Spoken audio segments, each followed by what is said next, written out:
Welcome back to the Hardware Unboxed podcast. This week, we're going to be talking about YouTube stuffing us over with one of our videos that we published on the Hardware Unboxed channel. You might have seen that. We're going to talk a little bit more about that.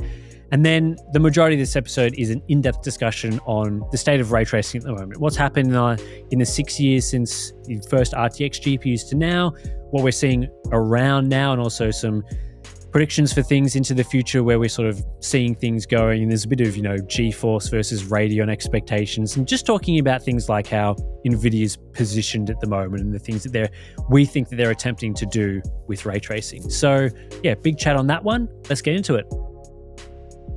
Hola Steve, ¿cómo estás esta mañana? ¿Estás listo para hablar sobre hardware de PC? I was like, what are you doing?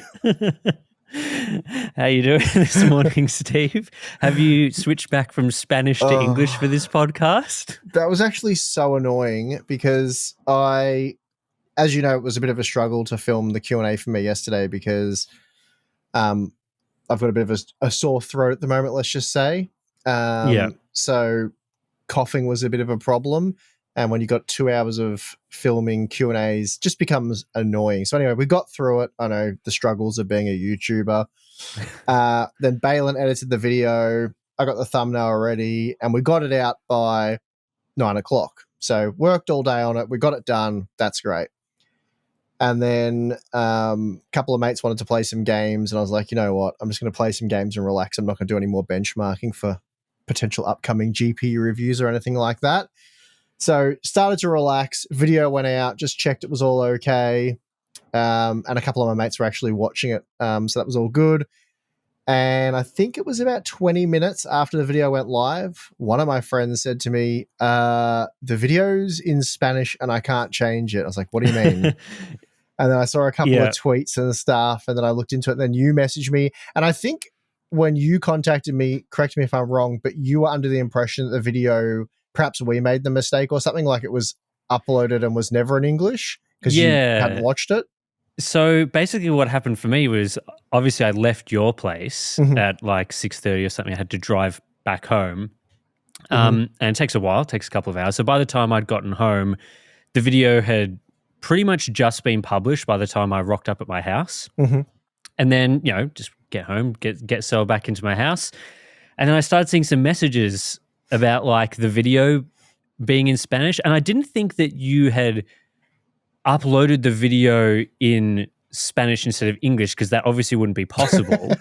But I was thinking more along the lines of maybe at some point in the video, like an extra audio track was accidentally added to the file in Premiere. Because I've done it before. It has happened. You accidentally leave like a background track or something, or maybe there's been some recording where very faintly in the background you can hear a different set of dialogue or something, and that dialogue might have been in Spanish.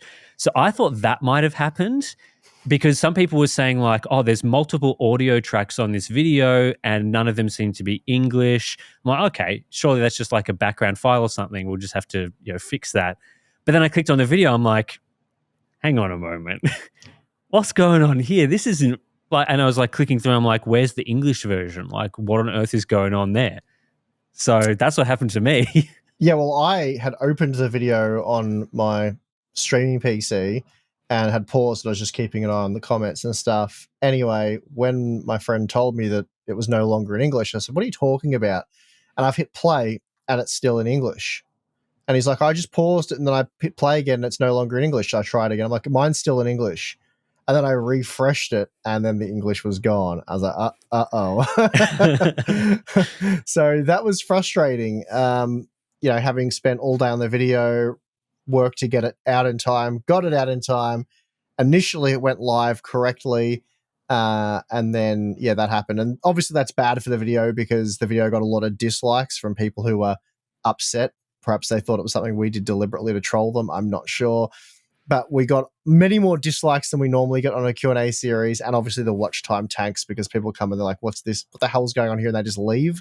So it definitely ended up hurting the video, which is annoying. But whatever. Yeah. I think the performance of the videos recovered a little bit. It was looking dicey after we fixed it back into English, or YouTube fixed it back into English last night. It's done okay now, but yeah, there was a period. It was weird. It was like a period of people clicking on the video to see, like, obviously word had gotten around that like we'd published a video in Spanish or something.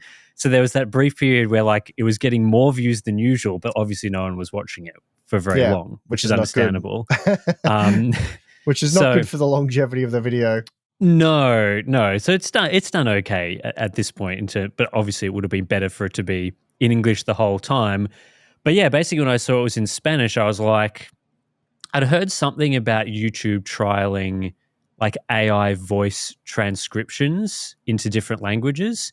I didn't think it was enabled on our channel or anything, and I looked into it. I'm like, oh no, it's actually been like enabled by default, I guess. So firstly, I saw that. I'm like, okay.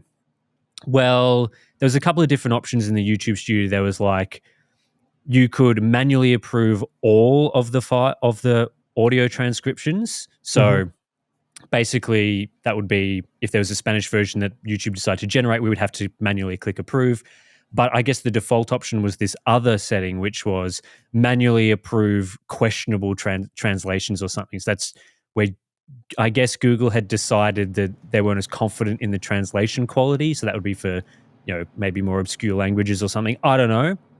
Anyway, so my first protocol was like, well, obviously I'll just disable this feature because I'm not sure what you think, but I don't really want a Spanish translation of our videos that I haven't checked for its accuracy, because like AI and stuff, who knows what it's actually saying. Yeah, I mean, that is a concern. I'm not as concerned with that. That's sort of on YouTube to get that side of things right. It's more the fact that it deleted the English track. Well, that was the second problem, that's right? probably the bigger concern for me, is the fact that the way we'd uploaded the video, they just removed that audio track altogether. It was no longer an option. It wasn't even a situation where it wasn't the default. It was just no longer an option. It was gone. So, yeah, it's like they deleted it, which was especially weird because in the YouTube Studio, we could see the English version, because if we went into the video editor where we can, clip things out, delete, small sections of the video, the English version was the one that was playing. So that was even more confusing. It was like they still had the English version, but they weren't serving that to people.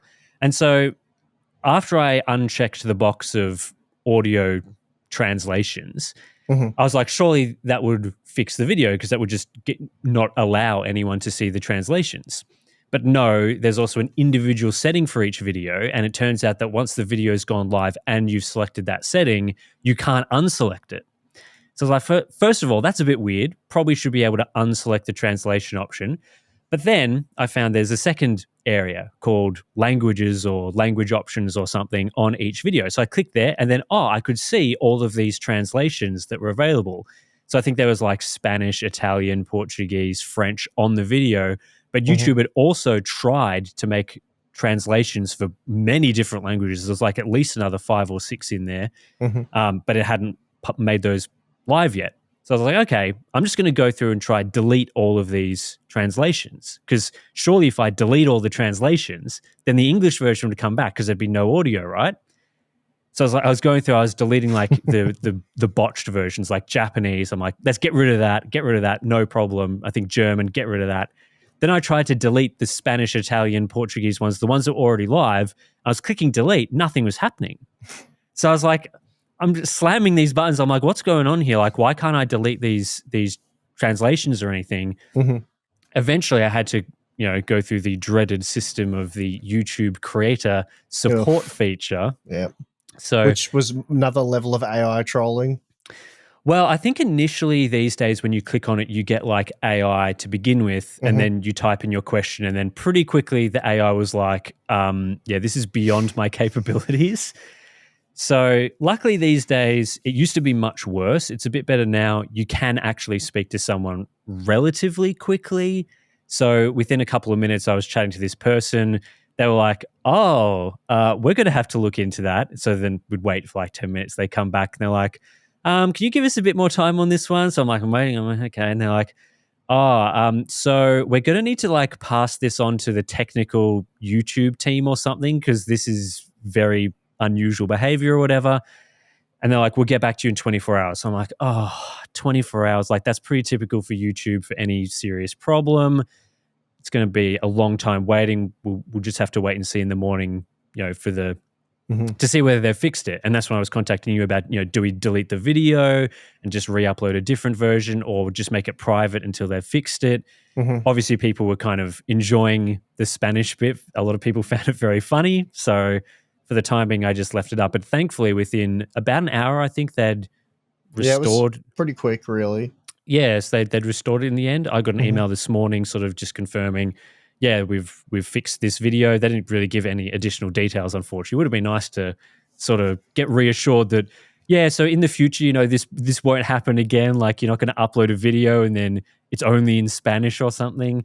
But they did fix it in the end. So a very weird process there. But for about an hour, maybe an hour and a half yesterday, if you watched our video, Spanish unboxed, or French unboxed if you really wanted to, was the option that you got. Yeah, clearly a bug, and we just uploaded it at an unfortunate period of time where we got hit with the bug, because you hear from other YouTubers where they uploaded during certain hours and dumb, unfortunate things happened, and then because of that, they reported it to YouTube. YouTube fixed it, and by the time we uploaded our video, it was solved. So we were wrong place, or wrong time. Right place, wrong time. So anyway, annoying. Yeah, it's a bit interesting, because for a platform as large as YouTube, it actually is surprisingly bug-free most of the time. Like, we're talking about millions of videos being uploaded there all of the time. And we've had maybe one or two videos that have had processing issues where, like, normally for us when we upload a video, it's processed into the 4K maximum quality within minutes. So we don't have to wait too long. It seems like if you are a larger channel, they sort of prioritize processing times and that sort of thing. So that's happened a couple of times. I think there was a few times where, like, the stat counters and stuff wouldn't work. So we'd publish a video, it'd say 0 views within the first half hour. We'd start panicking, being like, oh my God, this video, what has happened to it? But then you see there's, like, obviously hundreds of comments on the video, so that has to be wrong. But like, it's pretty rare to get these sorts of problems on YouTube. But they do like to trial a lot of different stuff. So we've seen people being like, today there's like AI descriptions beneath videos of like what the video is about. It's like, okay, cool. So yeah, you're right. It does generally work quite well, but it's annoying when stuff like that happens again, when you've spent tons of time working on it, and you just. I maintain that if I when you left to go home and I'd finished with everything I needed to do to get the video online, if I had just gone back to benchmarking and worked all night, there would have been no problems. But YouTube seems to hate it whenever I try to relax and take a break. So I think it's probably my fault more than anything. Sure, we'll blame you for Spanish Unboxed, no problem. Yeah. So tonight I'll be benchmarking all night. Yeah. So whatever content happens to be out tonight should be smooth sailing. I thought it was pretty funny to begin with, but then obviously I was pretty frustrated that it wasn't like easily fixable, because then it's like, the video performance is going to be affected and that sort of thing, which is never good. But hopefully everyone enjoyed Spanish Unboxed, and you can actually still go and listen to the Spanish version if you still want to. It is still available on that video. It's optional. It's an optional feature now, not a mandatory feature. YouTube. All right, so for today's main topic, which I was planning on talking about for pretty much the whole episode until they made our YouTube channel into a different language, is talking about ray tracing.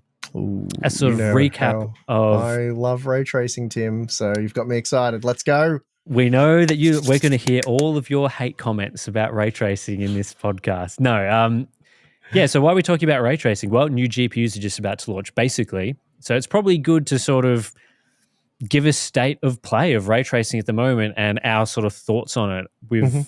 I've made a few videos recently sort of diving deeper into ray tracing to sort of set us up for next generation GPUs. And we've obviously tested a lot more games that use ray tracing this year, previous years, that sort of thing.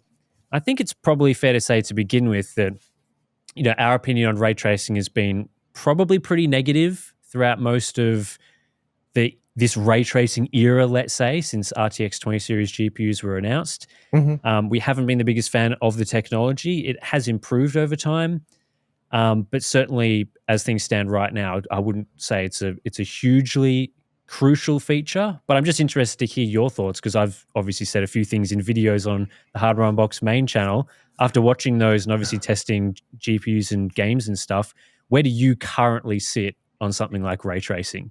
Well, I think it's more than just us giving like just an opinion, right? So, there's more to it. There's more nuance than just here's my opinion on ray tracing.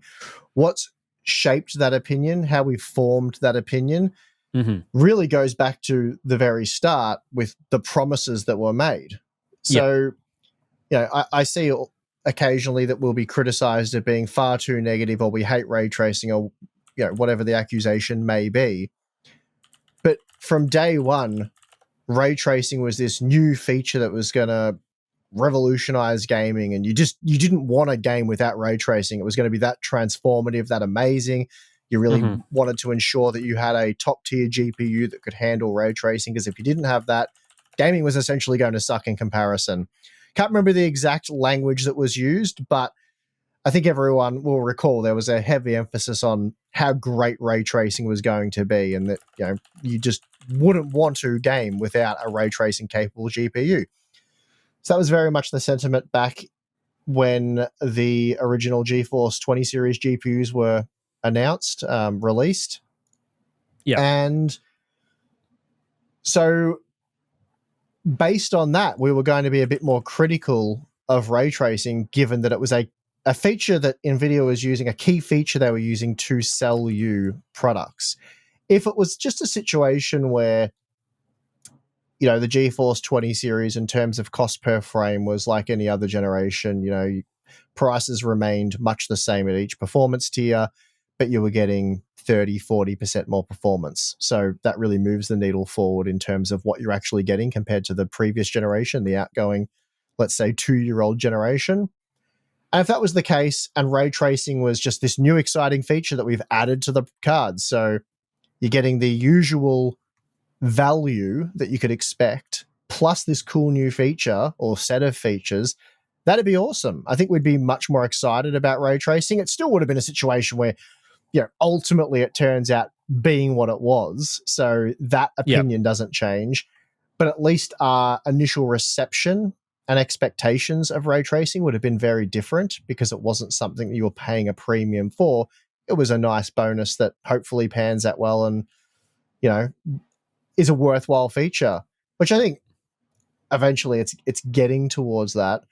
So, but basically, I just want to make it clear that's a really important thing to be aware of, is that it was initially, and still to this day, something that Nvidia is pushing as a key selling point of their products. So that being the case, you want to be able to use it a lot. You want it to actually be transformative. You want it to actually be a useful, awesome technology that you're going to use in more than, on average, maybe 2 games a year.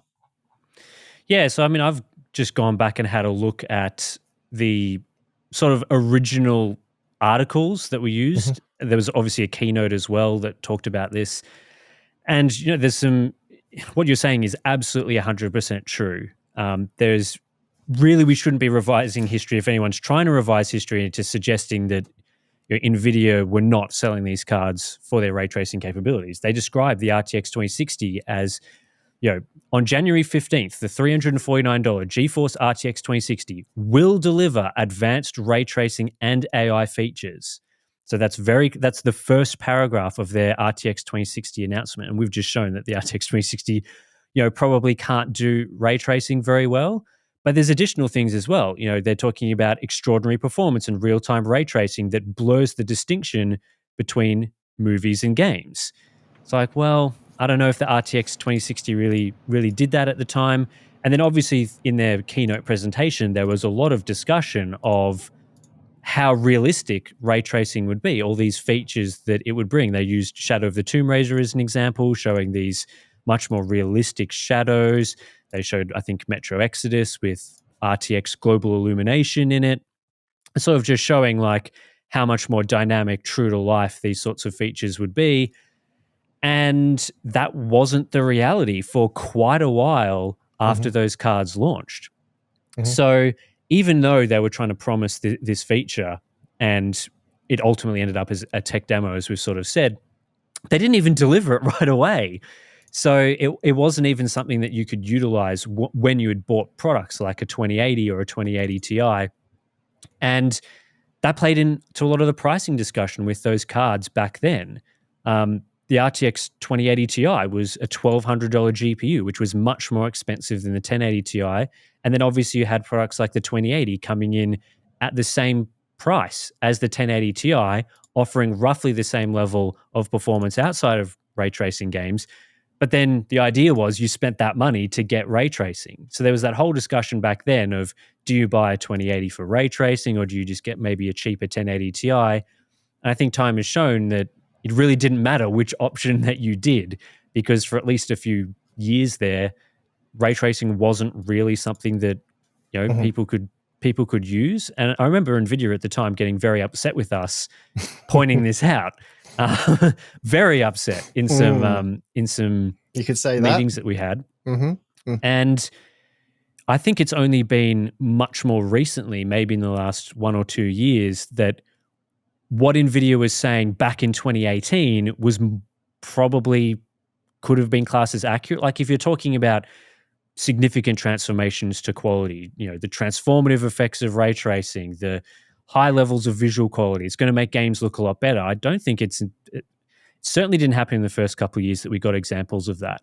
We maybe got one example, Cyberpunk 2077, relatively early, but it's only been more recently with more path-traced games. Cyberpunk added path tracing to it later, that we got more of what was promised. And so that that sets up the perception, doesn't it? When you've got this feature that you're selling to people, that you're encouraging people to spend more money to access, but then it's not until 2022, 2023 sort of timeframe that you can actually realistically get that sort of experience, notwithstanding the fact that the cards probably weren't powerful, that you had bought back then probably weren't powerful enough. But even just from the visual standpoint side of things, it took a long time for those sorts of features to come of age, I guess. I think overall our opinions are probably similar.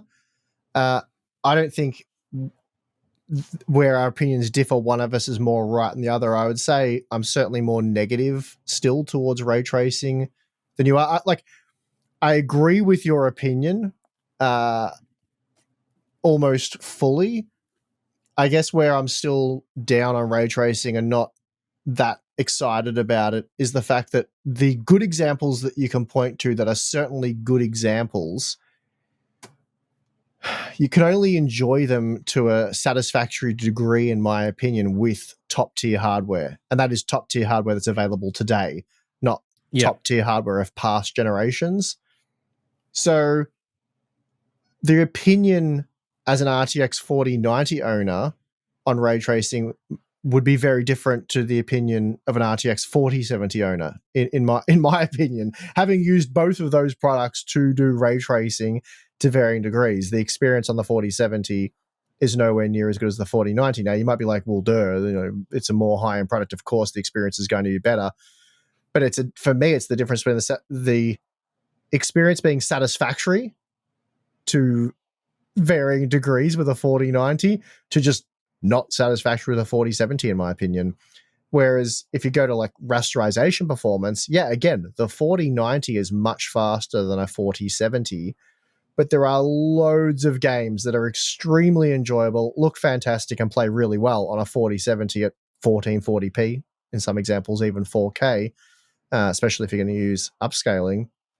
So you get a great overall experience with the 4070, but if you're focusing on ray tracing, then I think the experience is not great. The performance overall generally bad. The examples where it's, what would you say, transformative, like noticeably better, is very limited. And in those examples, you have to be willing to play at a certain frame rate to even entertain those examples.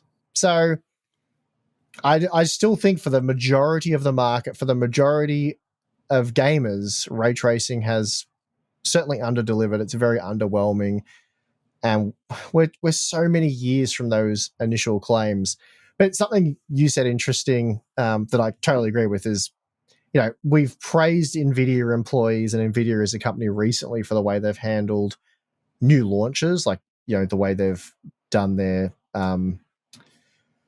sort of meetings with us, let's say. They've handled that really well. But something that has been really frustrating dealing with Nvidia over the years, and something that they certainly need to work on, is I get that they're trying to sell the products. I get that they're PR marketing people, right? I get that they're, for lack of a better term, drinking the Kool-Aid, let's say. But they really argue a lot of these points where they ultimately end up being wrong often. Like, it happens a lot with us, right? We got the whole clamshell memory thing. There's just no way they couldn't offer the 16 gigabyte model for anything less than $100 US premium. It just couldn't happen. Like, it's a complicated design, it's expensive to do, and then it was like months later, it's $50 cheaper. They've argued that you won't see examples where 8 gigabytes of VRAM's not enough. Like, that's just not going to happen. But the list just continues to grow and grow. Again, they argued that stuff like the 2060, 2070 would be excellent for ray tracing, and they would ray trace. I guess going back to that argument, back then we said the problem with the 2060 and the 2070 is they kind of suck at ray tracing now. They're not going to get more powerful and better at ray tracing in the future. It's like what you see now is what you get. Yeah, games might become a bit more optimized and implement ray tracing a bit better, but not to the degree where you're going to be utilizing a 2060 to really enjoy ray tracing. And there's really no arguing that point, is there, at this point in time? That's proven to be the case. No, it's definitely been proven. I think it's even been proven to the extent that it's very clear with modern games that to have an acceptable level of ray tracing quality, you have to do more ray tracing. There's no solution where you can just have this really light implementation. It's really easy to run and enjoy great quality ray tracing effects. That hasn't happened.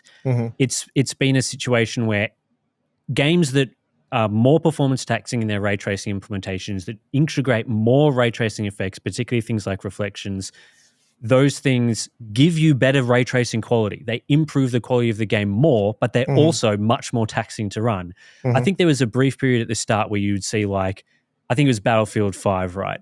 Very taxing on performance, very grainy, low quality ray tracing reflections. So that was very disappointing at launch because it was just not a good example. And that's all that generation could do, though, really. There was Control, which is a better example of Metro Exodus, but even then the frame rates on the 20 series cards they weren't good. No, they weren't good. I think those early examples were probably, there has been optimization since then, so we don't see as many of those sort of halving your frame rate, just horrible levels of grain and noise.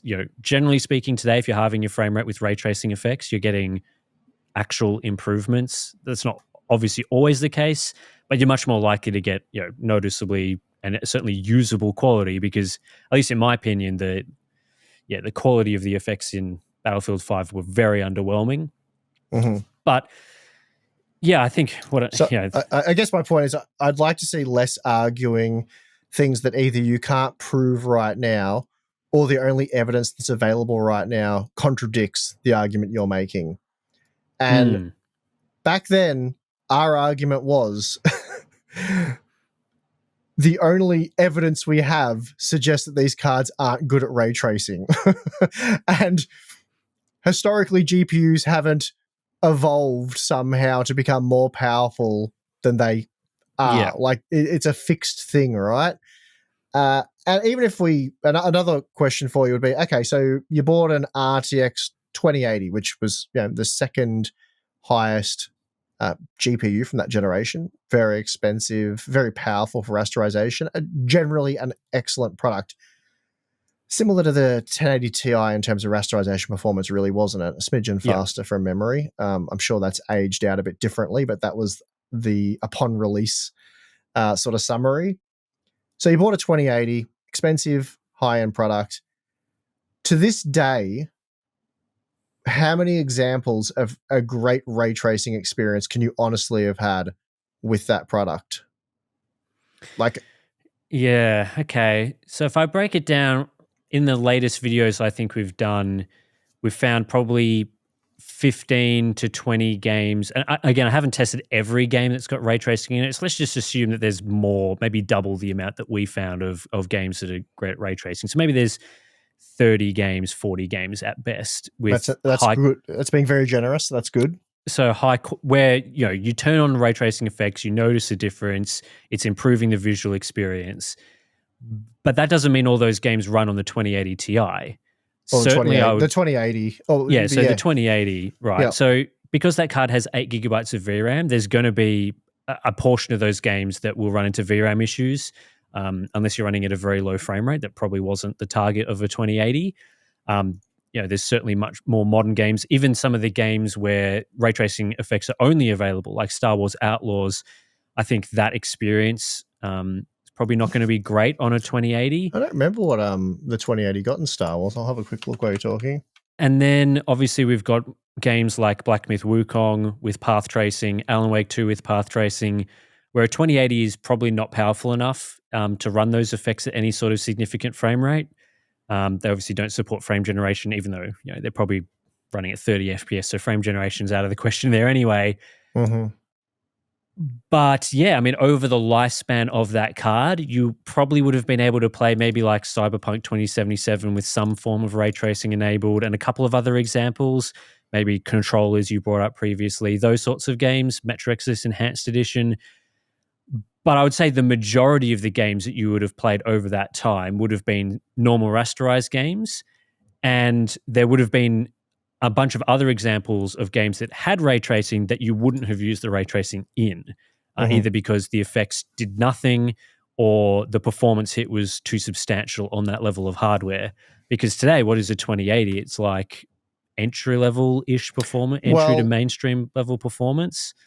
Yeah, well, in Star Wars Outlaws, at 1080p, using quality DLSS upscaling, the 2070 Super, which is basically a 2080, got 51 FPS on average. So that's 1080p upscaling, and that's without the RTX lighting feature enabled. So that's just the standard normal ray tracing. Baked-in ray tracing.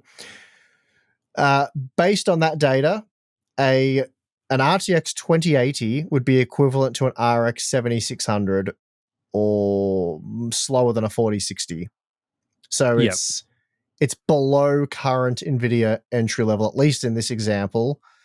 And then if you enable the RTX lighting feature, you're looking at sub 30 FPS performance at 1080p with quality upscaling. But and was that ultra preset otherwise? That's ultra preset, yeah. So if there's, first of all, you probably wouldn't still be using that GPU if you had have bought it anyway. But the question more was for the period that you did conceivably have that product, realistically, how much ray tracing did you take advantage of? And if you wanted to play Star Wars Outlaws at 1440p with upscaling, a 2080 Ti did 49 FPS on average. Right, and that's the TI model. That's the TI model.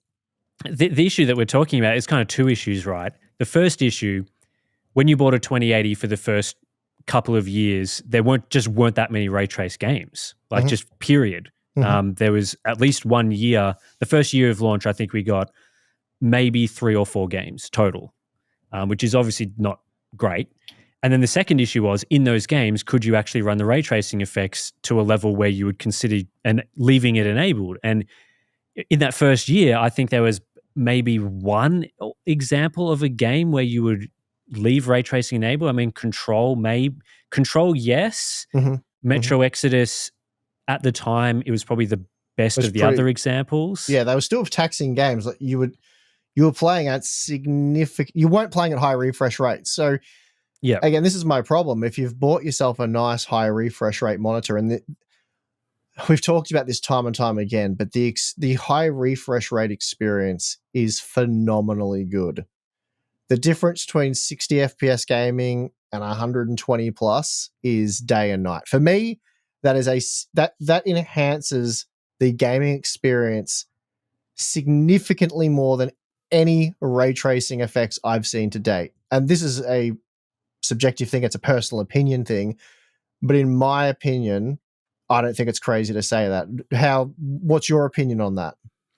Yeah, I mean, I would prefer to play a game at a high refresh rate than with ray tracing enabled at a low refresh rate. If the options is like 60 FPS with ray tracing or 120 FPS without ray tracing, which is a very common scenario. So we're not talking unrealistic levels of performance difference here. I would pick 120 FPS without ray tracing. It does depend on the game. There's probably some games where, like Alan Wake, for example. Yeah, but I think if I'm talking about a general game, just like pick a random game, I'd be more likely to pick the high refresh rate experience. Well, Control, Metro Exodus, Cyberpunk, all of those games play so much better at a high refresh rate. High refresh rate experience is the way to play those games, not at low frame rates with fancy lighting and reflections. It's just it's not, and not to dig up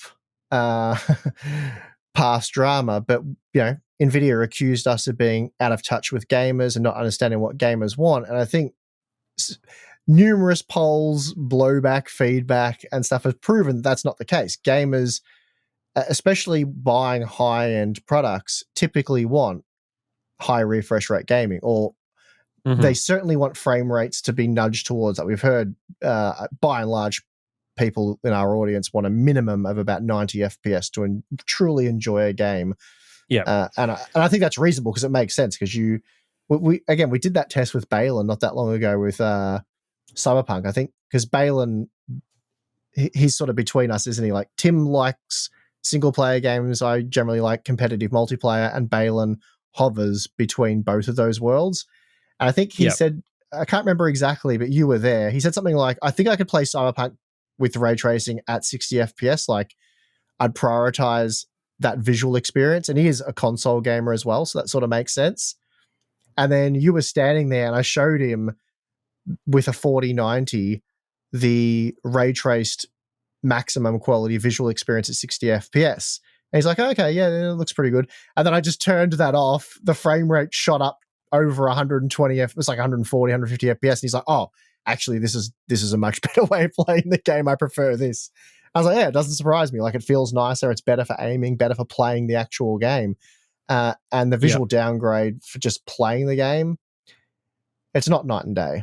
Like, I get that the ray tracing is most impressive there, but if you're just playing through the game, the smooth, low input latency, that's what sells you on the gaming. So, and again, this is my opinion, but it seems like the majority of gamers, especially in our audience, seem to agree with that. And you agree with that as well, despite the fact that you primarily play single player games. Yeah, I think the issue that Nvidia's had, and I think it probably has actually affected the whole perception of ray tracing, right, is that you had to convince gamers to ditch that experience to play ray tracing, right? So people had already generally experienced, especially high-end gamers around that time, had already started to experience high refresh rate gaming, because when the high refresh rate monitors came out, the early 2010s, we started to get G-Sync and that sort of thing around 2014, 2015 from memory, maybe a bit earlier than that. So if you were a high-end buyer, you were in the market for 1080 Ti's, those sorts of products, you were starting to realize what the experience could be like with 90 FPS, 120 FPS at decent resolutions in modern games. So, and that was certainly what was being sold for those premium experiences. That's why you would buy a 1080 Ti, is to get higher and higher levels of performance above 60 FPS.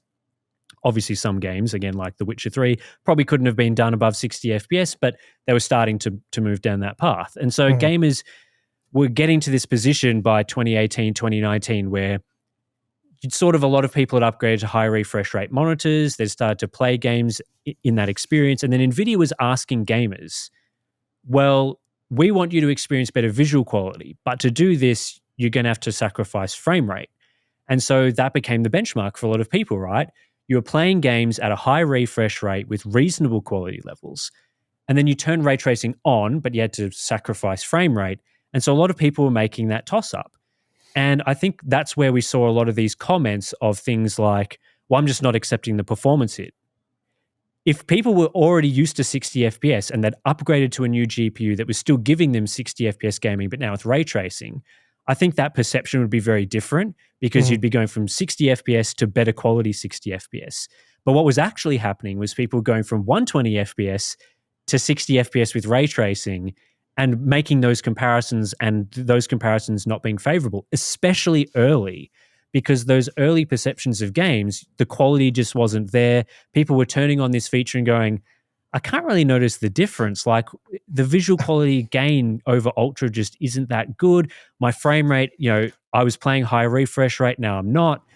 And that set the tone for the whole generation. I think that tone was set because Nvidia tried to sell the feature as something that you could use right now, that this was something that you should be paying money for right now. Whereas we sort of made the point to Nvidia at the time when we were arguing with them, and also probably still continue to make this point to this day, that if they had sold it as a technical demo, as something that we don't really expect you to play games in this way now, but just have you sort of getting people to think about the future, right?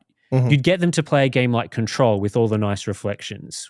And you would say, yeah, okay, your 2080 or 2080 Ti, we understand that you're going to mostly prefer the high refresh rate experience today. But in the future, this level of visual quality will be the high refresh rate experience with ray tracing. And you sort of show people that, and you get people interested in, let's have a look at the visuals. Let's see the advantages that ray tracing can bring. And yeah, we're not expecting you to always use this. We're still giving you great value GPUs with excellent performance, but this is where we're headed. If you buy NVIDIA RTX, these are the things that we're planning on improving upon generation after generation to make it so that the experience is seamless. And I think they didn't do that at launch, but they've kind of failed the second part of that as well, which is they haven't given gamers fast enough hardware for this today. Like we're 6 years on, and the performance that these GPUs can do, especially in the mid-range and entry level, is still not good enough. I mean, it doesn't work at all. So at what point are we going to accept that mainstream GPUs, like when is the point in time when a mainstream $300 GPU should be capable of ray tracing? Because it's not really possible now. So how long are we waiting? Are we waiting 10 years for that? I would have thought I think back when we were talking about the 20 series, we were saying in 5 years, couple of generations, this would be much more impressive feature. But is that really happened?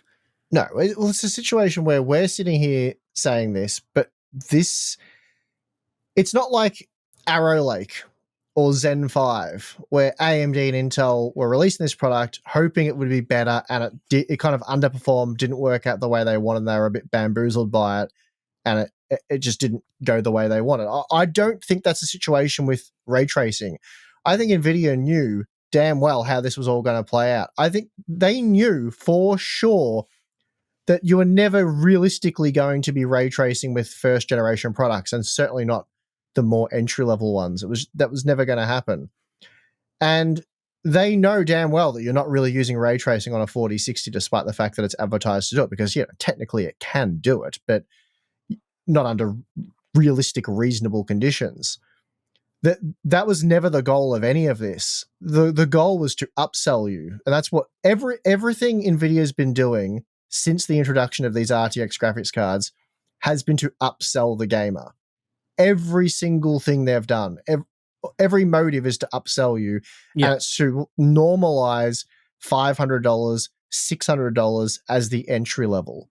That anything below that, that's garbage. They want to phase that out. They want to keep moving the bar up and just keep normalizing more expensive GPUs.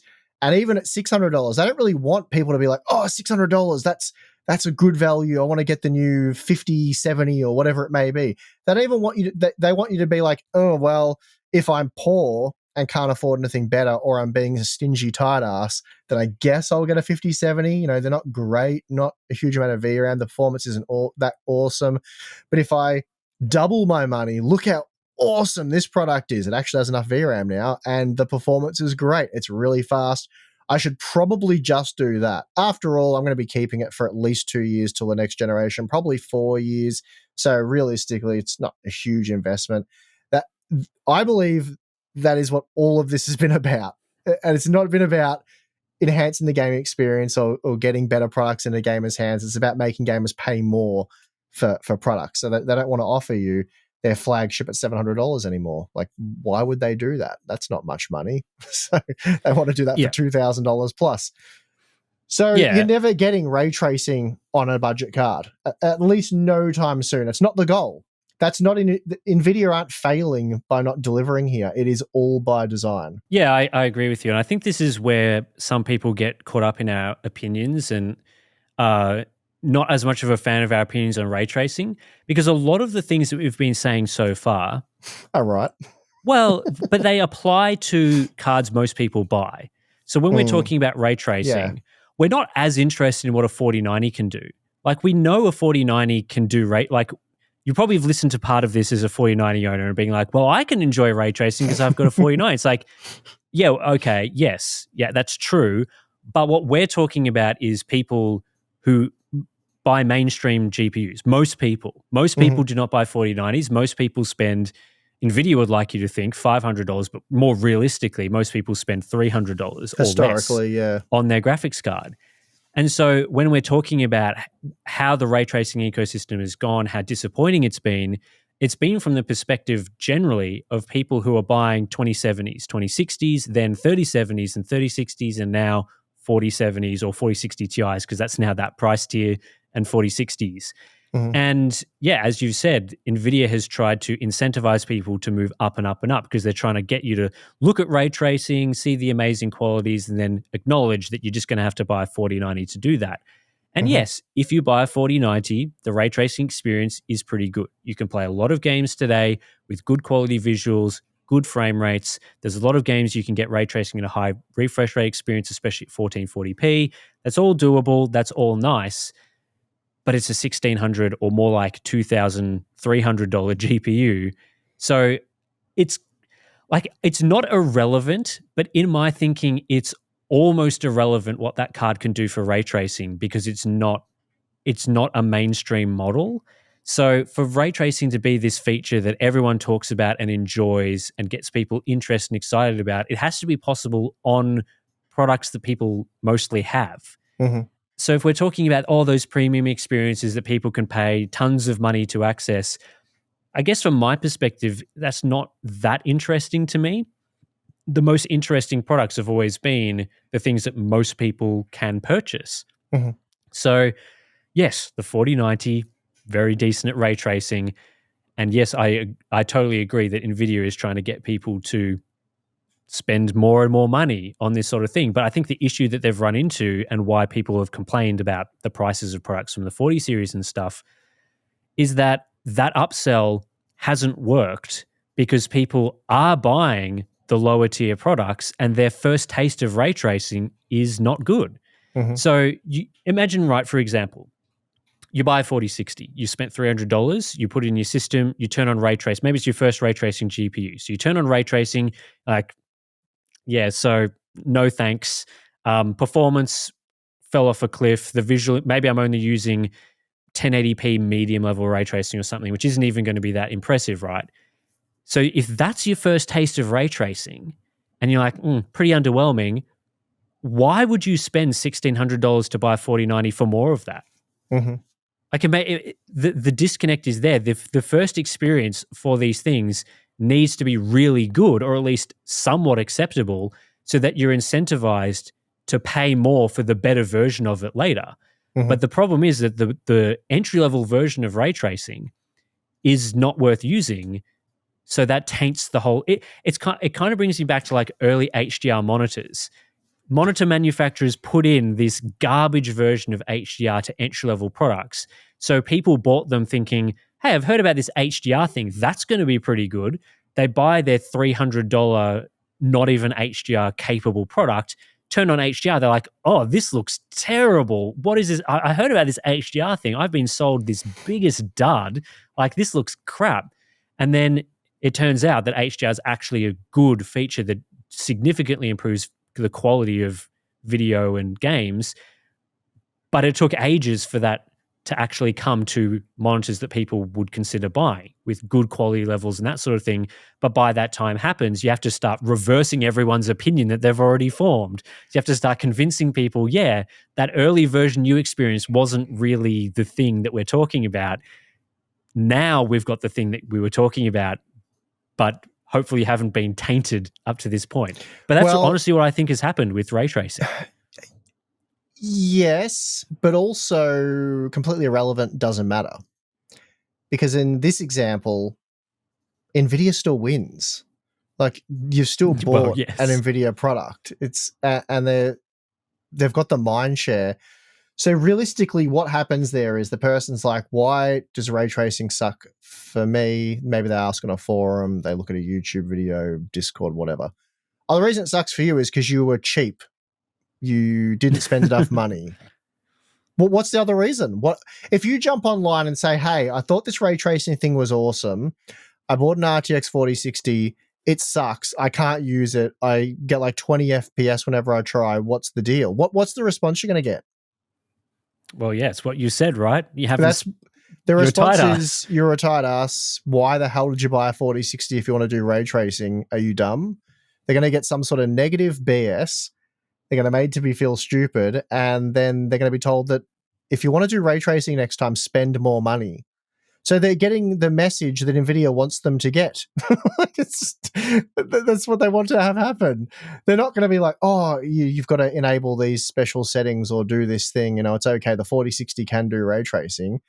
And then they're going to be sitting there scratching their going, but I bought an RTX graphics card. It's meant to do the ray tracing thing, isn't it? And they're like, well, technically it can. It is an RTX graphics card. It just can't do it well, as you've discovered. You have to spend more money, better experience. So they're getting the message that Nvidia wants them to get. Yeah, I just don't think that would actually work for a lot of situations. Well, it doesn't matter because, but it does work because what's the alternative? If they want to do ray tracing, spend more money. If they don't want to spend more money, they just buy another cheap GeForce graphics card. Yeah, I guess what I'm thinking of more is that instead of continuing, like that buyer, right? Instead of continuing down the path of wanting to do ray tracing, they just change their mind about ray tracing. Sure, but that's just how marketing works, right? They market some BS. If they do a good job of the marketing, which is essentially lying to the consumer base, that works for a period of time. Like, we had physics and other things in the past. The other visual thing they tried before ray tracing, they tried to push for so long, was like Ansel. Like, people were going to use Ansel. I mean, really, it's on an RTX 4060, ray tracing is just enhanced Ansel, isn't it? You turn it on to take screenshots. But there's always a marketing gimmick, some sort of feature. And while I'm not claiming that ray tracing is that sort of gimmick, it is on a 4060, let's be honest. Ray tracing is a gimmick on a 4060. But overall, ray tracing isn't a gimmick. It can enhance the gaming experience. You just need a crap load of processing power to achieve it. So anyway, it may sour some. Well, Nvidia have been winning anyway, and all of our polling data, all of the opinions and feedback that we've been able to get from enthusiasts has suggested that ray tracing was a flop from the get-go. And even when we poll it today, the polling data would suggest that ray tracing's a flop, would it not? Yes, I think so. I think it's been slightly improving over time. I imagine it's because people who are high-end buyers are getting cards that can actually do it now. But it is improving overall as well. Yes. Like, all aspects of ray tracing have improved. We fully acknowledge that, but not to the degree that we would like. Yeah, I mean, I think if we're talking about, let's look at the 6 years it's happened for ray tracing in the past. The word that would come to mind is flop, because of the expectation that was set and all the things that we've just talked about. I think as well, it's been a flop because I expected it to be better at this point. Like, if I think back to what we were saying, and I think you would agree with this, if we go back to what we were expecting from the 20 series, and even then, right, the 20 series comes out, we say, these cards aren't very good for ray tracing. But a lot of what we were saying at the time were things like, ray tracing will be the future of gaming at some point. There's going to be some generation in the future where these cards are good for ray tracing and you'll want to use it. And I would have thought that around this time now is when that would have happened. But we're still talking about, again, outside of premium, flagship, expensive products that NVIDIA's trying to upsell you, you can't really do that. It's not in that position that I thought it would be. And maybe I wouldn't have been expecting entry-level $200, $300 GPUs to do high-quality ray tracing, but I would have thought by now you'd be buying, let's say, a $500 GPU, and for 1440p high refresh rate, which is what you would spend $500 to get, that you'd be doing that with ray tracing now, whereas previously you would have done that without ray tracing in that sort of price tier. Whereas that just isn't the case. Like the 4070 is not a 1440p high refresh rate ray tracing card. That's a 4090. That was my hope as well, but realistically, it was never going to be the case. And as I just said, it's not the plan. It's not the plan. And if you look at a game like Metro Exodus and Control, those games do play really well on a 4070. Yeah. Right? But the problem is the new ray tracing games have gotten more demanding. It's really weird how that happens, isn't it? Like every couple of years, games get more demanding. And you can argue as to whether or not they look more visually appealing. I would say that there's plenty of evidence that the good examples are certainly doing more things and the level of detail is certainly improved. And we've talked about the video game graphic nostalgia before. But if you go back and you look at the games from 6 years ago and you compare the good examples from 6 years ago to the good examples to today, there are clearly visual upgrades and the games are bigger. The worlds are bigger. There's more stuff in them. I'm generalizing here. I don't want to compare crap examples now to good examples back then, but overall, gaming has gotten better. 6 years from now, I can assure you games will look better than the games we have today. Like that's going to be a thing. They'll use more. Good luck playing a game in 6 years with 8 gigabytes of VRAM, because it'll be like trying to play a game today with 4 gigabytes. And for those of you with 4 gigabyte graphics cards, you're not having too much fun out there. It's a tough time. So anyway, it was always going to go this way. Like the 4070, for example, is going to be next to use.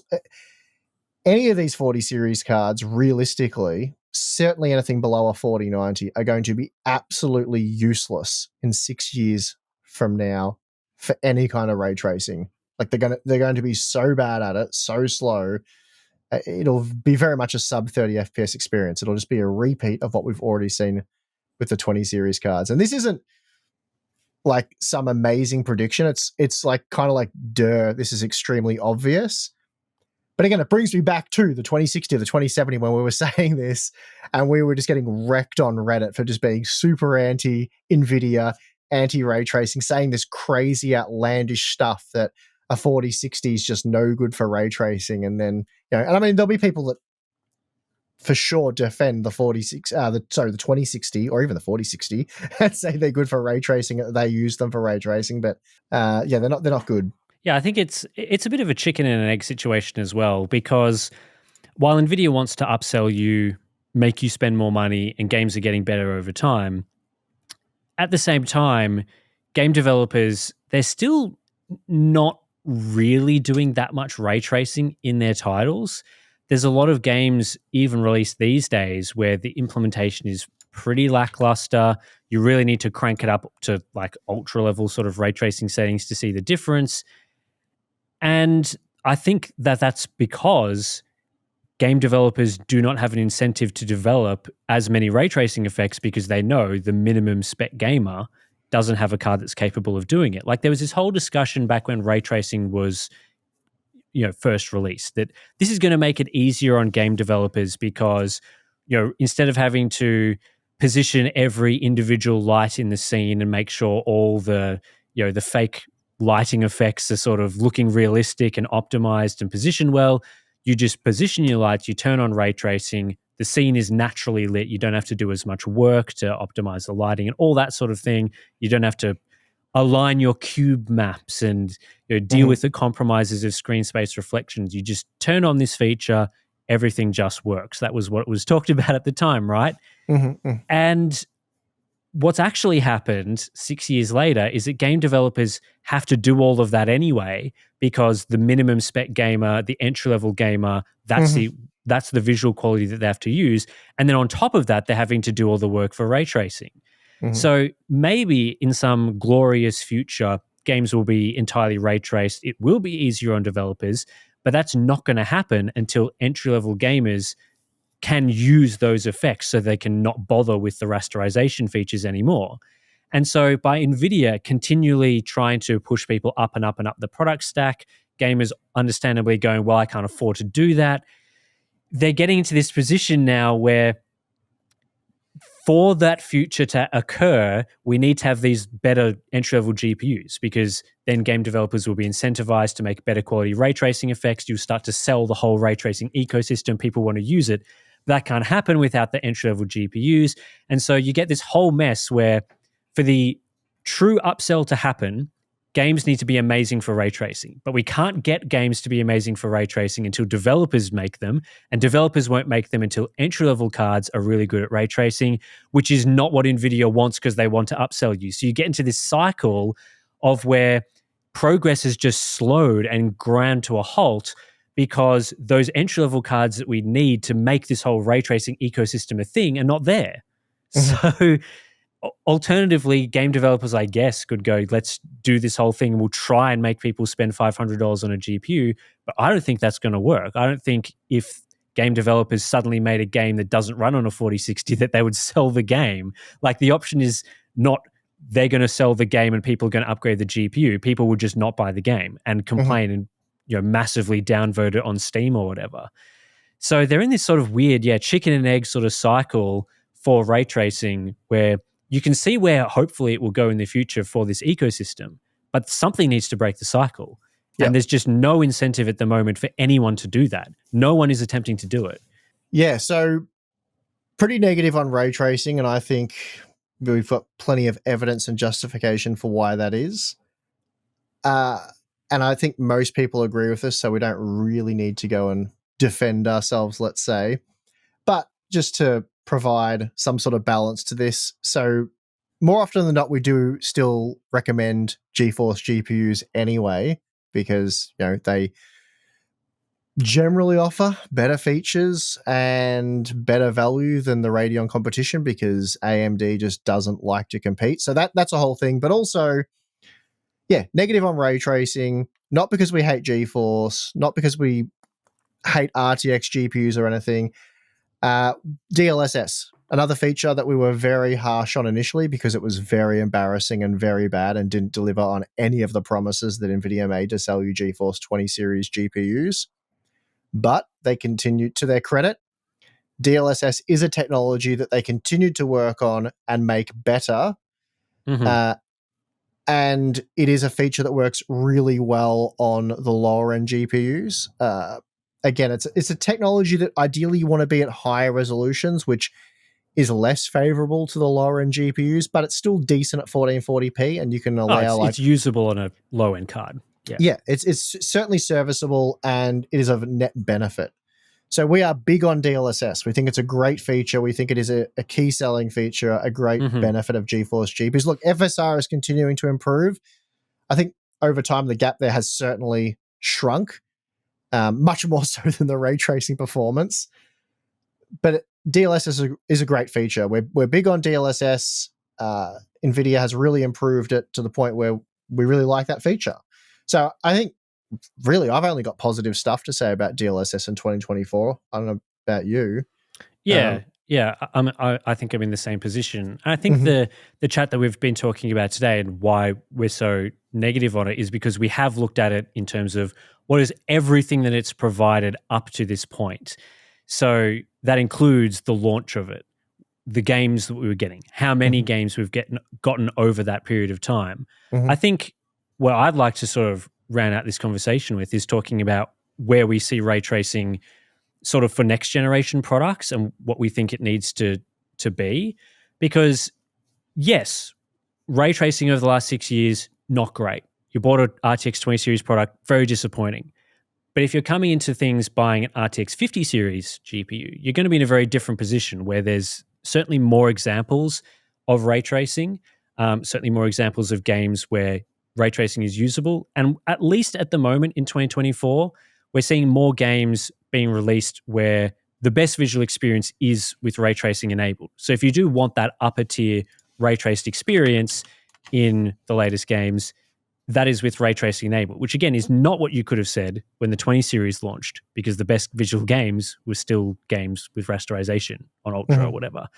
So as I was sort of saying in my ray tracing videos, looking at this and recapping it and sort of thinking about the future of games and where things are heading for ray tracing, I think it's pretty clear that if you're buying a high-end GPU, or at least you want the best visual experiences in games today, that more likely throughout the next 2 to 3 years, those will be ray trace games. I think if you're buying a 30 series product and probably a 40 series product, it would have been more of a mix of games like the Horizon Forbidden Wests and Hellblade 2, which did not have ray tracing in them, the original Flight Simulator, those sort of games. You could have made the case that, yeah, there's a chance that you're not going to be playing a game with ray tracing in it, or the best experiences sometimes will be ray tracing, other times won't. I think over the lifespan of the 50 series and those sort of products, it's much more likely that to get those best top tier experiences, the games will require some form of ray tracing. I don't know whether you agree with that, but I would say that at least from the mid-range and up, and ideally I'd like to say for the mainstream as well, I just think that's extremely unrealistic. But I think for the mid-range and up, ideally you'd want some level of reasonable ray tracing performance for the mid-range at 1440p and for the high end at 4K. Yeah, I mean, I don't necessarily disagree with that. It's just not going to be a reality. That's the problem. So if we look at, well, one of the main concerns, and I know we harp on about it all the time, but it's kind of a thing and we're definitely right about it, is VRAM. Yeah. So the rumors, again, these are rumors. We don't know. We don't have any concrete facts at this point in time. But the rumors, for as long as I can remember, and still to this date, we're not that far off release now, are suggesting that VRAM capacities aren't changing. Apart from like the 5090, which is rumored to have 32 gigabytes, which is an absurdly large VRAM buffer compared to everything else. It's going to be allegedly twice that of the 5080, which is 16 gigabytes. Moving forward, 16 gigabytes really should be the minimum for ray tracing capable GPUs that are going to do so at least 1440p for future games over the next 2 years. 12 gigabytes is the bare minimum. So the 5070s rumored to have 12 gigabytes. You can easily saturate under realistic gaming conditions with ray tracing a 12 gigabyte VRAM buffer in a dozen games today. Especially if you're enabling frame generation. Yeah, so, if you have everything cranked up, it's getting close. And I mean, we're talking about games that are already available now, not games in 2 years' time. So while I'm not suggesting that 12 gigabytes will be useless or as broken as 8 gigabytes is today, it's pretty borderline. How much are you paying for a 5070, do you think, to get maybe borderline just possibly enough VRAM for doing what you want to do, for what you're talking about? It's not going to be great. And then, 5060 Ti, 5060 sort of series, I have a hard time believing there are going to be 8 gigabytes. I know all the rumors are suggesting that. Possibly we'll see the 16 gigabyte clamshell option again, which, again, that was really the only model that sold from the 4060 Ti lineup. I guess we'll have to wait and see what happens there. But if you're getting 8 gigabytes as the mainstream offerings, then the ray tracing thing is exactly what I said. It's just not going to be feasible, and they're upselling you to the cards with, at this point in time, they're upselling you more on VRAM than they are CUDA core count. Well, it'd be interesting to see whether that upsell works, because I think that upsell would be more effective than the ray tracing upsell for sure, because people would be playing games like Stalker where it just doesn't work on those. Well, it's a ray tracing upsell as well, because I mean, first, you don't need VRAM just for ray tracing, but if you sure as hell want to do ray tracing and you want to do it to the degree that it's worth doing, You want more than 8 gigabytes of VRAM. It's as simple as that, especially if you want to enable DLSS frame generation, because that eats up quite a bit of VRAM. Yeah, I think that will be an issue. I think it's going to be pretty interesting this generation, even if I honestly don't. I have no expectations for this upcoming generation. Could be bad, could be good. I've got no idea, right? Much the same. But I think there's going to be some pretty interesting battles, because the way I see the mid-range, based on rumors and expectations and that sort of thing, is that we're probably going to be getting a product like an RTX 5070, which is better than the AMD product for ray tracing, but is effectively gimped by its VRAM buffer. If it's 12, yeah. If it's 12 gigabytes, to the point where it is good at ray tracing, but also not good, if you know what I mean. And then it's possible that we'll see an AMD GPU in that similar sort of price range, where maybe it's not as good at ray tracing, but has much more VRAM, but actually in some games, because it's got more VRAM, is actually more viable for ray tracing. But then in other games, the raw performance of the card just isn't up to scratch for ray tracing. So you're saying a 3070 versus RX 6800 type scenario? Yeah, but probably with closer ray tracing performance. Which will be even more brutal if that's the case for the mid-range. Yeah, I mean, I'm not sure. I mean, I guess where I'm coming from is... I've got no expectations or hopes that AMD is going to do anything like that. But they could and should, but whether they will, anyway. Yeah, I think I don't know what to think about what they're going to do. But I guess my point is that if there was a mid-range battle and one card was clearly better for ray tracing than the other, I think for this generation, that's going to be more important than it has been in previous generations. And at the high end, certainly even more important. Like, it already is important right now. If you're buying $1,000 GPUs, you would probably prefer the card that's better at ray tracing right now. I think that's going to be more of a thing for ray tracing, for the mid-range, just because I believe there'll be more games, more examples where you'll be wanting to use ray tracing. But the question will be, right, the Nvidia card may be better in some games, but not have enough VRAM. The AMD card may be better for other games. I don't know how that's going to play out. Nvidia doesn't even care about that. That's a technicality. They just don't care, because no one's buying the Radeon GPU. For them to sell RDNA 4 GPUs, they have to be so much cheaper. They have to be so cheap, so much better value that you just can't ignore them. At least the majority of gamers can't. They can't be like, oh, but I'd rather have a GeForce GPU. Yeah. And that's where they've failed, because most gamers, if they're honest, say I'd rather have a GeForce GPU. There's no debating that, right? That's the situation. Well, it's proven in market share. We don't even have to poll. The market forces have proven that is true. Yeah, I also know it to be true from personal experience, but it is true. Yeah. So if you're in a situation where the vast majority of people buying the category of product you're selling would much prefer your competitor's product, yeah, you have to do something pretty drastic to turn that around. And that's why people are saying it's frustrating, because they did that with Ryzen. People would in 2017, by default, people would much rather own an Intel CPU. Owning an AMD CPU was like icky. Didn't even want to consider it. So AMD were like, well, we're going to make a decent product, and we're going to make it so damn cheap, you tight asses you can't look anywhere else. And that's what happened. Like, it was so hard to buy a 4-core, 4-thread processor when you can get an 8-core, 16-thread processor for similar money. Yeah, it might not have been nearly as good for a lot of gaming scenarios, but it was so much more powerful overall, and power efficiency was solid, that a lot of people were like, well, I'm happy to forgo a bit of gaming performance, because having 8 powerful cores that can really smash through productivity tasks and general usage is pretty cool. And it's on an affordable platform that is said to be supported for a long time, so I'm going to give it a go. And whether or not that was the exact train of thought, something along those lines happened, because a lot of people were like, you know what, I'm going to give this a shot. And they built from there. But they haven't been able to do that with Radeon. Well, they haven't been able to do it with Radeon because they haven't done it with Radeon. So well, they haven't even attempted to do it. Yeah, so that's why it hasn't happened. That's fair. I think with this generation, if AMD is being serious about making their cards, as you say, the best value does not mean a little bit faster for rasterization performance, and we're just going to ignore all the other stuff. The best value means faster in all areas. Like the AMD cards, or significantly better value.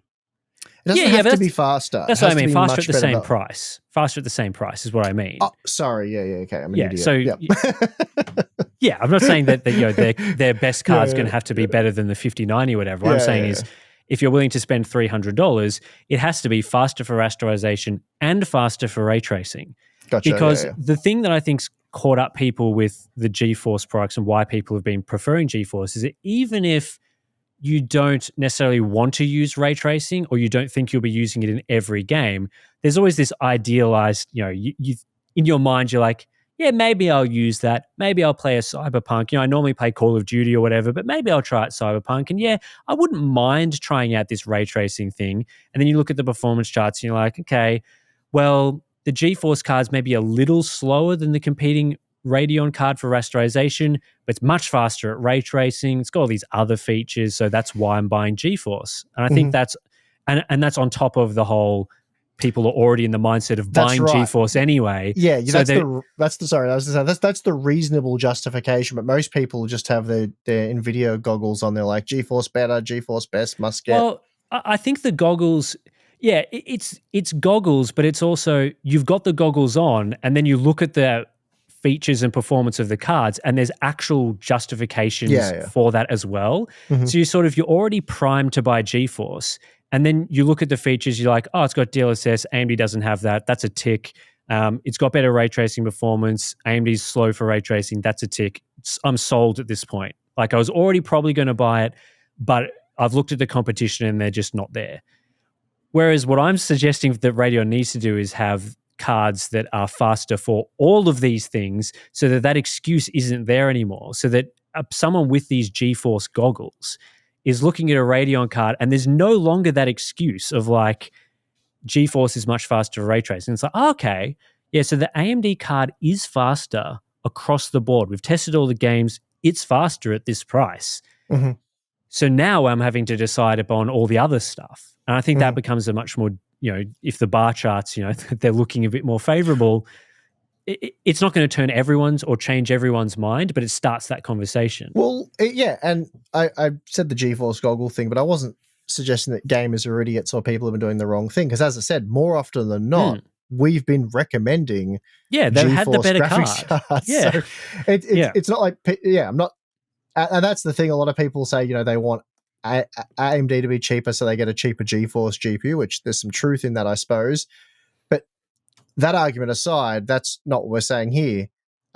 We're saying Radeon GPUs need to be a lot better. So we actually recommend them because it's kind of the first step in turning things around, because it wasn't like people saw the Ryzen situation, were like, hey, maybe these are worth buying. A lot of reviewers were saying these are worth buying. Like, stuff the 4-core, 4-thread thing, because that's probably going to age poorly. It's on a dead platform. Typically, it costs more money. Here are all the advantages, while still noting the advantages of Intel. And, AM4 turned out the way it did. I think that was probably a smart investment. And so, step one there was getting the people who were knowledgeable and evaluating these parts in depth. It wasn't like one media outlet. I think most people were on the same page. Certainly by the time Zen Plus rolled out and then Zen 2, that these were actually pretty good, really, really good value, pretty good products on their own merit. And then when you factor in the value, exceptionally good value products. Whereas with Radeon, I think it's like, these are pretty good products. The 700 XTX is pretty good product. 700 XT, pretty good product, so on and so forth.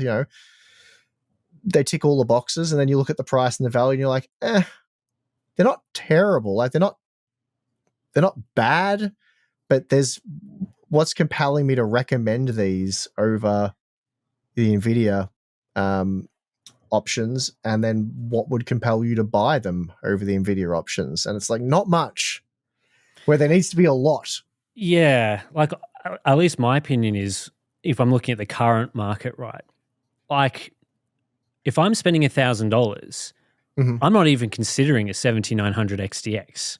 It's fair. Like I'd buy a 4080 Super, And the reason for that is if I'm spending that amount of money, I'm probably going to be a single player gamer. And I say that because if you're a multiplayer gamer, you probably don't need a 4080 Super. You probably could just get away with a lower tier card for a lot of popular multiplayer titles. It's not true for every multiplayer title. Just want to be very clear about that. But if you're playing CSGO, Fortnite, Valorant, you can get away with a lower tier model. And if you're going to buy an expensive one, it's more of a situation that you just don't care. So you'll get GeForce because better. Exactly. So if you're buying these premium cards and you're thinking about, aside from those situations where you just buy whatever is the most expensive thing because you can afford it, you would be looking at, I'm interested in high quality single player experiences. And if I'm buying that price tier, I'm thinking, I probably will want to play some games with ray tracing enabled. I probably will want to be using features like DLSS. FSR isn't that bad at 4K in some games, but what's really getting me over the line is the features, the ray tracing performance, and that's why I would choose a 4080 Super personally, even if the 7900 XTX is faster for rasterization performance. And I think we're sort of seeing today that there's more games where that's becoming less true, as games are sort of Unreal Engine 5 uses software ray tracing. You're seeing those sort of Star Wars Outlaws examples with ray tracing. I think for the next generation in the mid-range, I'd sort of be thinking along similar lines of sort of like, well, I'm sort of expecting games to use more ray tracing. There's probably going to be more examples where they're fully ray traced games. I probably don't want to miss out on having the card that's way slower for ray tracing performance. So I think that's going to be more of a challenge to sort of go, for $600, I'm willing to buy the AMD GPU that's a lot slower for those features. But certainly for the entry level, like I just don't see a situation where ray tracing comes into it still. I think you'll be buying those cards purely for rasterization. But that's just my opinion, of course, being more of a single player gamer. I could totally understand, if you're not playing games with ray tracing, don't care about that feature, you're obviously not going to be looking at the ray tracing performance charts. I just think that there's going to be more games, more examples, better examples coming out where, if you want that premium single player experience with all the bells and whistles turned on, you'll be wanting cards where it can actually do it. But again, slow moving. I was hoping for more by now.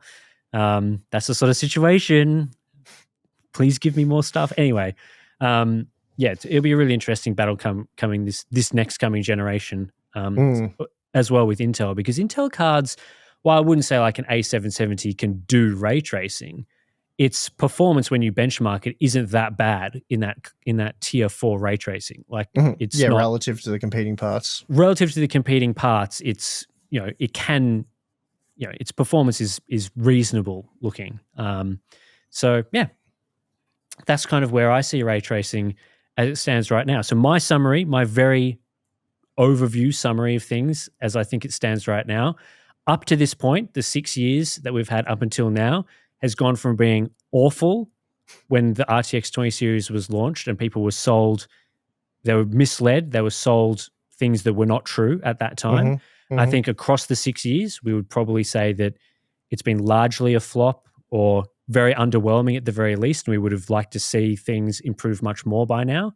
I think if you're buying things right now for ray tracing, we're sort of in that transition period where it's not the worst idea to buy something for ray tracing, but there's still not really enough high quality examples, enough examples where the performance is acceptable for at least mid-tier cards and up. And really for ray tracing, it's still very much a high-tier experience for high-end buyers. I think for the future of the next, at least the short-term future of the next couple of years, things will move increasingly towards ray tracing being important. But I don't think we're going to be in a position where ray tracing is going to be ubiquitous and the only option, at least for sort of your mid to lower tier gamers. I still think most gamers in those tiers will be using rasterization for at least the next couple of years, while the high-end gamers will be playing with ray tracing enabled, at least for single player experiences. Multiplayer, we haven't even factored in multiplayer to this. There are just multiplayer ray tracing is, I don't know, a decade away. Just not a thing. Yeah, I mean, it's largely unnecessary. It's the same thing with DLSS. I praise DLSS, but I don't use DLSS. It's not a thing you use for competitive shooters. So, it's a great feature for the single player games, your Starfields, Hogwarts Legacy, those type of titles. I would definitely use it. But yeah, for your competitive shooters, it's not something that I'd recommend you bother using. unless Well, you know, it's because you're CPU limited, right? Most of the time. yeah, well, it increases latency as well, so it's not really a feature you want to enable, right? Let's take a break. We'll come back and we'll talk about our boring lives. All right, we're back. What's been happening, Steve? Well, I have managed to get outside and do a few things, but the weather has still been all over the place here. Yeah. It's pretty wet outside at the moment, despite the fact that we've had some quite warm weather. It looks like we're going to have quite dynamic weather over the next 7 days at least, which is annoying because the hub gym, I've made some progress. I was installing the bearers the other day. Balin and I carried the heavy ass steel beams into place, and I started welding, and then it started to drizzle. So I thought welding in the drizzle probably not a great idea. So I hit pause on that, and I went down to the shed. And so I basically decided I'd promised myself that I would take at least half the day off and not do any benchmarking. So I'm like, well, what can I do now that it's raining? And if you guys recall, quite a few podcasts ago, I explained how much I loved the Shelly products. They're like smart home type stuff. Yeah. I used the Shelly one something or other for disabling or remotely turning on or off the floodlights down at my shed. So previous podcast, I explained all of that. It was like a $22 Australian little module that I installed, and it worked a treat. And to this day, still working a treat. Really love it. So I bought a heap more of them. And the goal there was to wire up all of the light switches in the shed. So in the shed, we've got the floodlights, which I've already done. We've got the main shed lights. We've got the lights in the storage section. I've got the lights over my workbench. And we've got the lights in the deck out the front. So there's a big deck.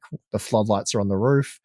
And there's some downlights in the roof there. So I thought, hey, it'd be kind of cool to have all of those things controllable remotely, because sometimes I go down, do some work in the shed or whatever, and I leave like the storage light on and forget that I've left that on. I go up to the house and then, it's dark at night and I can see there's like light emitting from the shed.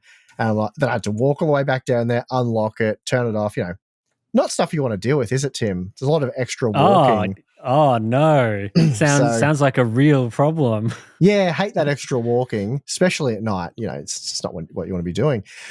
So bad weather, decided to wire up the rest of these Shelly one modules. And I decided to start with my bench lights where all my tools are, because I often, let's just say, I may leave those ones on from time to time.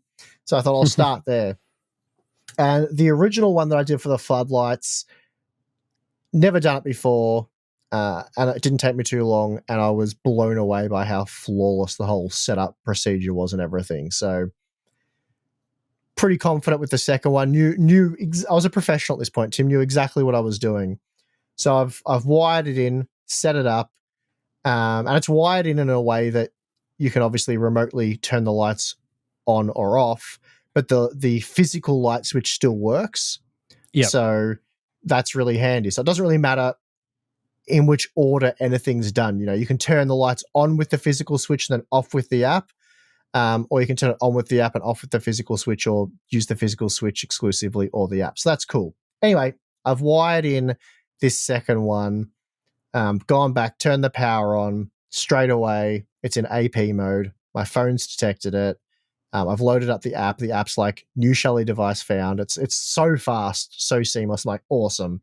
I add it, and it forgot my Wi-Fi details, because I did the original one a few months ago now, whenever that podcast was, and I forgot my Wi-Fi details. So I've I've selected the correct Wi-Fi mesh router thing, and I stupidly got one character wrong of the password. When you've done it, but you're going so quick and you hit enter, and I was like, I think I did that wrong. I'm like, whatever, I'll just wait for it to time out. So I'm sitting there and I'm waiting and I'm waiting and I'm waiting, and it just says trying to connect, and then it's added it to the app with it just pending connection. I was like, okay, that's annoying. I'll just go into the settings and update the password. You cannot do that. There's no ability to do that.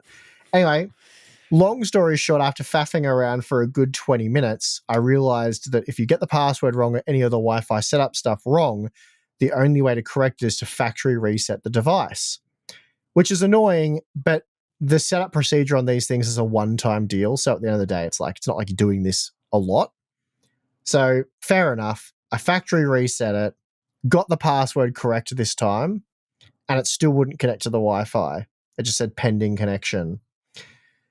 So anyway, after a lot of research and stuffing around, it turned out that a lot of people had the same problem, and it was to do with the firmware. Now, I don't know if when you factory reset it, it somehow messes with the firmware configuration and the updated firmware addresses that. No, I'm not really sure what the bug is. Anyway, once I'd factory reset it, it was impossible to connect it to anything, whether it was Bluetooth or Wi-Fi or whatever. And the fix I found online was to factory reset it again, but not add it to the app. Instead, connect directly to it when it's in AP mode from my phone. So, connect to it directly, then get its IP address, log in using the web app, and then update the firmware that way. Which once you've done that before and you're familiar with it, it's like it's a 1 minute type deal. So anyway, did that, updated the firmware, went back to the app, it added instantly. Like we're talking 5 seconds, and it all worked. Nice. It was as soon as it was added, I'm hitting the button, the lights are turning on, they're turning off, it's all working flawlessly. I'm like, okay.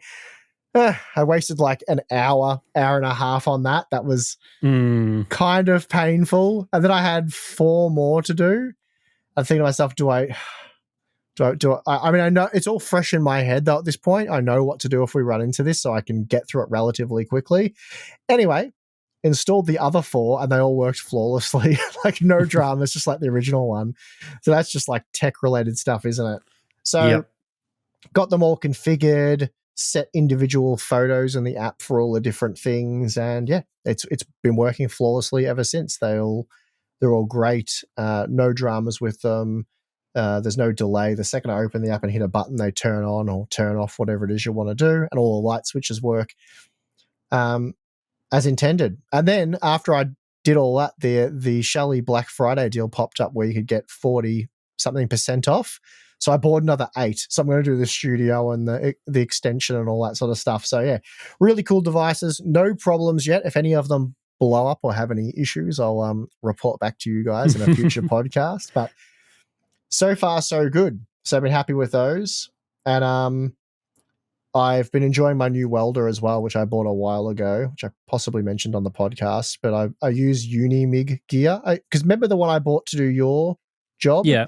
At your house, I bought the Viper 185. Use that MIG spool gun thing, and that was really cool. Really, really liked that. It was about $1,000 Australian dollars, really affordable, and it does a great job. I use it gasless mostly.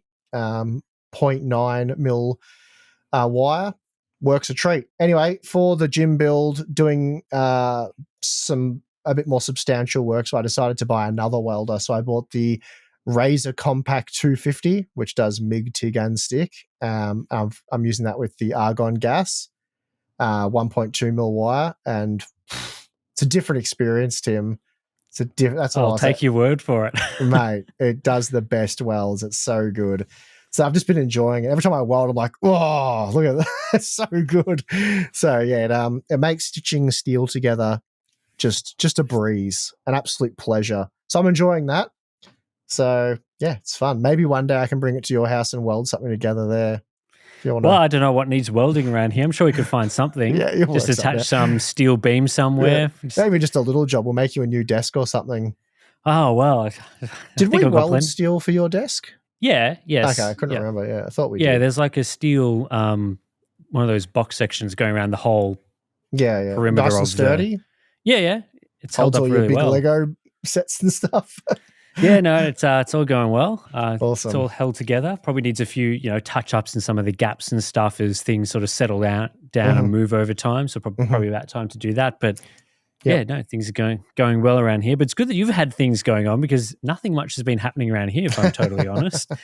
Just been working on all of our monitor coverage, especially for Black Friday and those sort of things, making the recommendation videos and looking through all the hundreds of monitors that there are to be talked about and those sort of things. That's been keeping me busy. And yeah, Black Friday has been pretty low key affair for me this year. There hasn't been anything that I've been like, oh, I must get that. I added an extra wireless access point to my mesh network so I could have Wi-Fi when I'm walking between my studio and my house, which is a very it's kind of like you're turning off the light switches remotely when you forget about them sort of problem.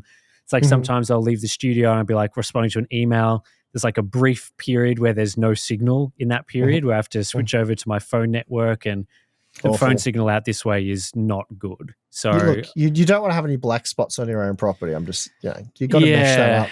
Look, if we had good phone reception, I probably wouldn't have done it because it would just switch over to the phone network. But when that happens, it's like dicey as to whether I get any sort of good quality signal. And when you're in that period where it's like a low Wi-Fi signal, but it hasn't quite switched over to something, that was really annoying me when I couldn't do anything.